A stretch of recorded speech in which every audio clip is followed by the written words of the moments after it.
Brother Kerry, open that door. I'm finna kick the witch out. I said, I'm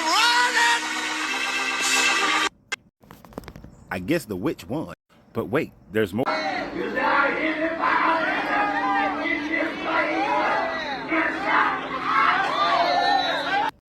Now, you know your mama taught you better than to stand on those people good furniture, don't you? Although it's hilarious, the biggest problem I have with these videos is the comments that people put after they see the video. Most of those people are talking about how this person is tempting God and they're playing with God's word. But isn't that Monday morning quarterbacking? Being able to sit up there and see an event happen like this and then go back and you decide what it is that's going on as far as your deity is concerned. This is the same way that they do prophecy, where they will see an event happen and then find somewhere in their Bible that they can try to then relate to the situation and claim it to be God's prophecy. When in truth, all it does is invalidate your religion, because you're constantly claiming everything to be the will of God, or to be a message from God, or to be your end times, to which we know the end times are nowhere near right now or any other time, because it's all fake. And then who are you to claim that you know the will of a deity written by people more than 3,000 years ago who didn't even understand basic science that we have today? You're believing in a morality of a book where our morals today are far greater than the morals of those people at the time frame that they wrote them, and that our scientific understanding is far greater than theirs. So when we see things happen, we don't attribute it to a God, because we understand the nature of those things.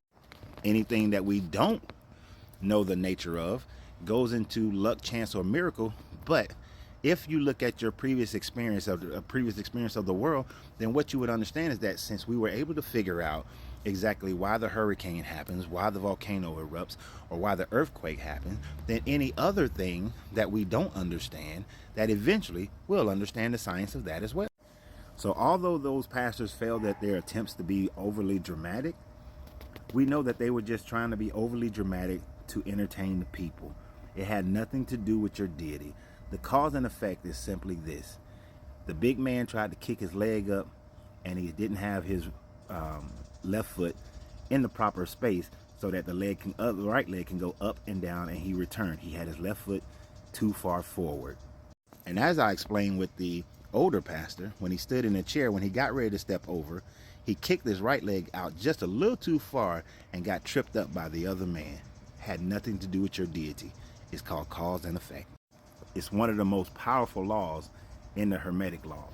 When you understand the law of cause and effect, you can then become the causation for almost everything in your life, instead of you being the effects of somebody else's.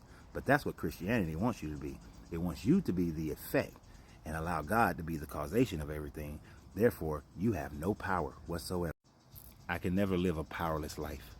Hence why I cannot give all the causation over to some deity, when I know that I am the causation of the majority of things in my life. So always remember, you got to free yourself to be yourself, because your greatness is non-negotiable. Good journey, good vibration.